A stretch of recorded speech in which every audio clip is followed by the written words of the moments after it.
Yes, good afternoon, everyone. Thank you again for coming. It's my honor to have you all here, and then it is my honor to be part of the Chivas Master Cocktail Competition 2017. Of course, I would like to thank you to Mandarin, Hong Kong, France, Jonathan, and the team for bringing me in to talk about the classic way and then classic cocktail inspired from New York, because that is one of the criteria for the cocktail, as Jonathan mentioned. And then, of course, I would like to thank you to Anderson and the team, for a beautiful place, and then for support to bring to give me all the tools, basically. All right. So, I would like, first of all, thank you, sir. With myself. Some of you may know me, some of you may not. My name is Agung Prabowo. I am the beverage manager at Mandarin Oriental, Hong Kong. So, actually, I'm in charge for the bar concept, bar programs, and then look after for the operational, full bars operational, which is I have M Bar. Is located on the 25th floor. Standing view, standing cocktail. We just do the repositioning like 2 months ago with the when East meet West cocktail inspired. And then second, I look after for the Captain's Bar. It is kind of like a institution. It's very very old classic American style bar, which is they opened since 1963. Okay. Third one, which is is my favorite place in the hotel, is called the Chinery Bar. It is kind of like a speakeasy bar, English gastropub bar, and then they have like nice collection of the brown spirit. Of course the single malt, Scotch whiskey, cognac, so on. The last one is I look after for the Mandarin Grill and Bar, kind of like the restaurant and bar, not three Michelin, Michelin star, is good place to hang out for aperitif for drink before dinner. All right. So I don't want to talk more about my working place. Now I'm talking about the Chivas. Of course, I'm here because of Chivas. First of all, I would like to talk about the highball in the classic way, all right? Because maybe Naoya will be talk about the Japanese way. Highball, guys. A lot of people knows about the highball, all right? Gin and tonic is a highball. Cuba Libre, CC and dry, and of course, whiskey soda or whiskey highball, right? So but maybe. Not a lot of people, what is the first highball? What is the first spirit they put it inside? Indeed, it's a whiskey, alright? That's why they call it whiskey highball at the beginning, alright? So, the highball is actually a drink. The name came from the glassware itself, and then, but the popular story, they say the highball, etymology word of the highball came from the railroad, which is, it's kind of like back then, is the highball is kind of like a signal. There is a red ball can go up and down, and then if the ball is high, it means that the train can go a little bit faster, and then if the ball is low, so that means either you stop or you need to reduce your speed. So there's a highball, but the history itself, there is still murky. All right, we don't know the until now, there is a little bit of debate of the who invented this one. But according to the book, there is a New York bartender called Patrick Duffy.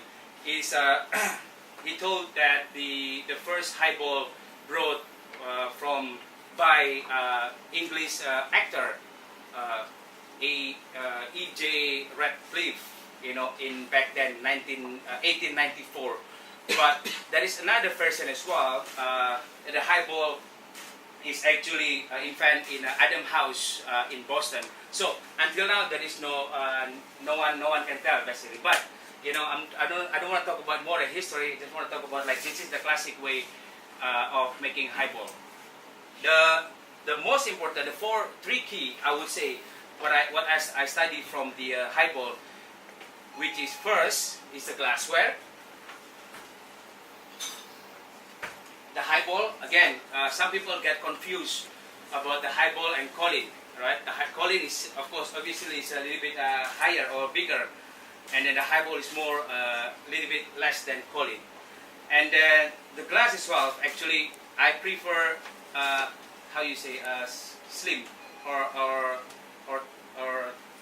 thin. Yes, thank you, thin. So, why? Because of the, by you selecting the glass, is you can preserve the soda water stay for long last. Yeah. So rather than you have like a bigger glass like this, so the soda water, the fizziness will be gone easily. Okay. And then the second is the soda water or carbonated water. All right. Just don't get confused. Soda water, club soda, seltzer. I don't know if you heard about the seltzer. Back then they talk about the seltzer a lot. And there's so many like a sparkling water, things like that. But here, because of the classic, I'm using like it's just soda water by can. Alright? So, and then will be the ice process. Thank you.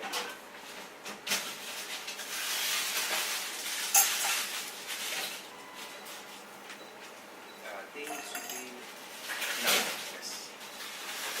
Why I don't mention about ice in the key factor of the highball, because again you have to remember when not everyone lucky working in the bar, because some of the bar maybe they don't have a nice ice like Endosan here, alright, maybe you have like really city ice, right? So but again it depends on how you stir it and then how you dilution. How you make a dilution on the drinks. Highball is about the dilution, guys. Okay? So now I'm going to just clean the ice.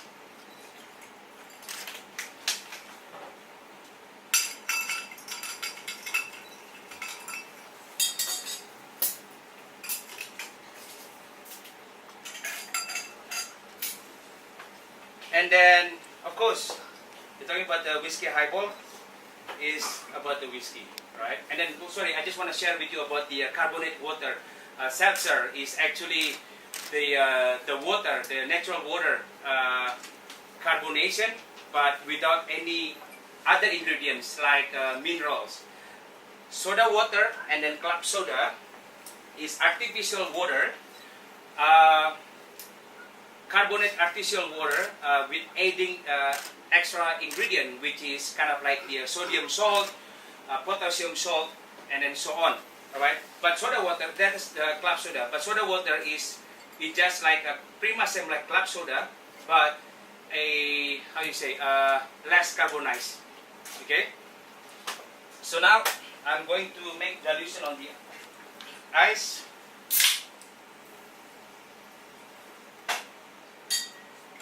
Speaking of the whiskey.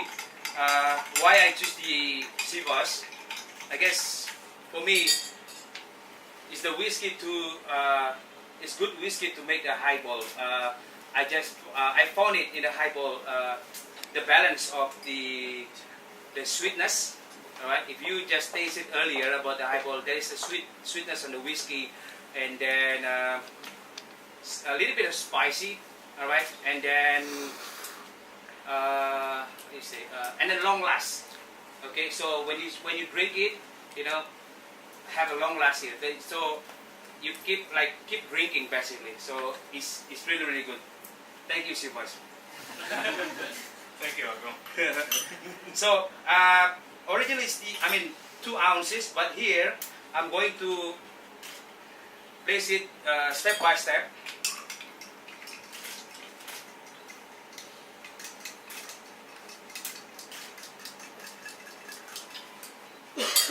Some more ice.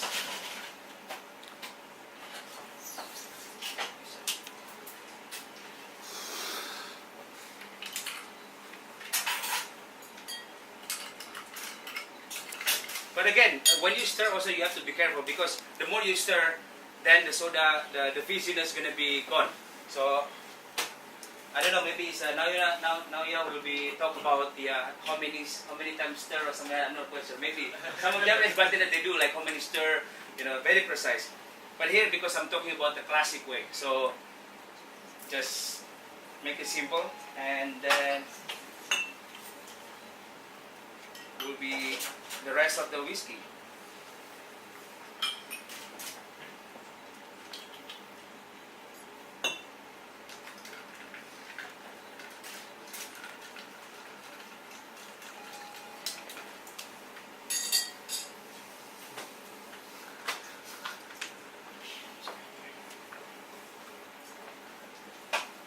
And then I love to put the lime zest, because again, highball is kind of like manly drink, kind of, but is in fact the drink itself is more pleasant to drink, it's more refreshing drink. So I just top up with the lime zest, okay, and then here you go. This is our Chivas highball. That's it. But again, guys, do not put the straw, yeah, because what? Straw, I think it's going to be killing all the experience of the whiskey highball. Yeah, straw normally when you suck it, it's just only one go. But if you drink it without straw, then your mouth can get experience that. Yeah. All right. Thank you. That's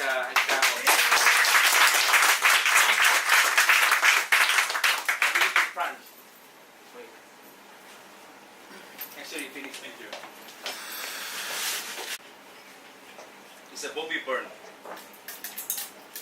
It's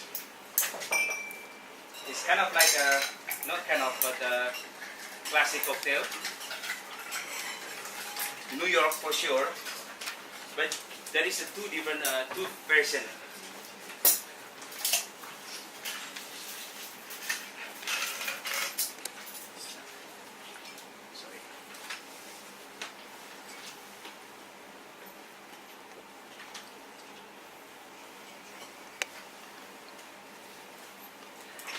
The history of Bobby Burn is the drink.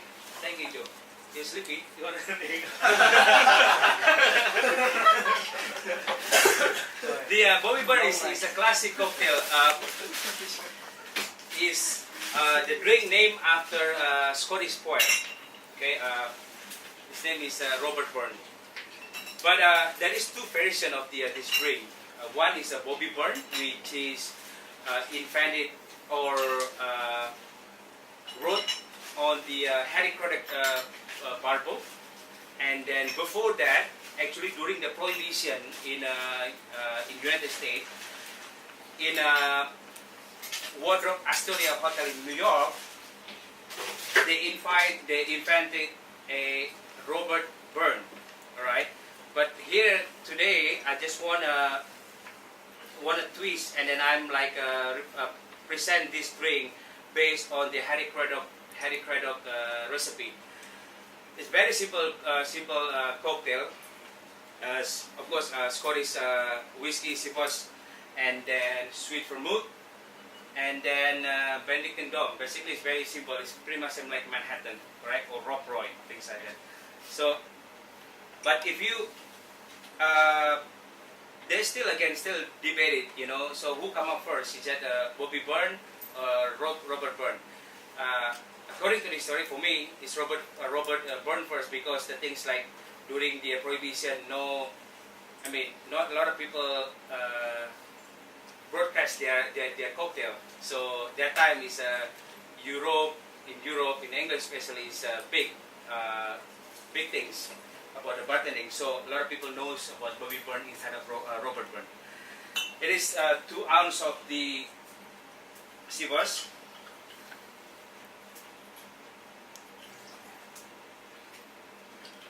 I thought you were going to have to make this one, no? Good. Thank you. And then vermouth for 1 ounce.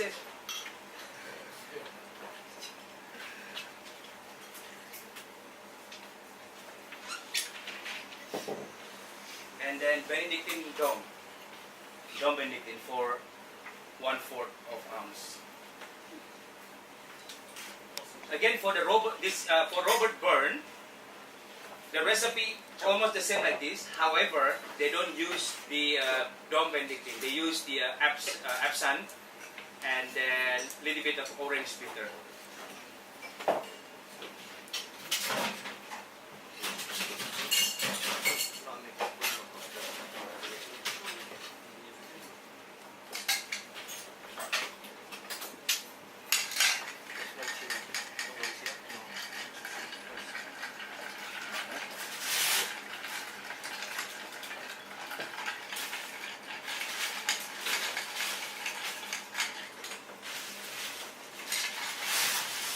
Very delicate drinks. If you like dried kind of drink, this is the drink. And then I would say digestive drink. That's perfect match for a digestive drink. Okay.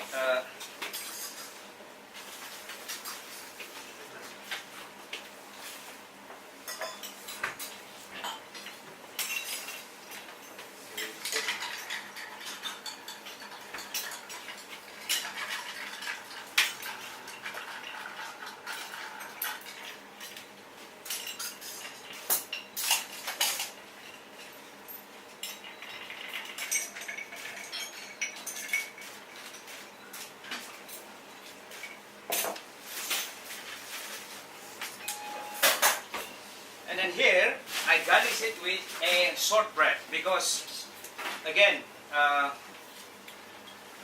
in New York, this Bobby Byrne drink is actually quite famous. And then, according to, I just need the knife. Do you have a knife? Oh, okay. What's it? Forgot the name. What is it again? The Guru cocktail.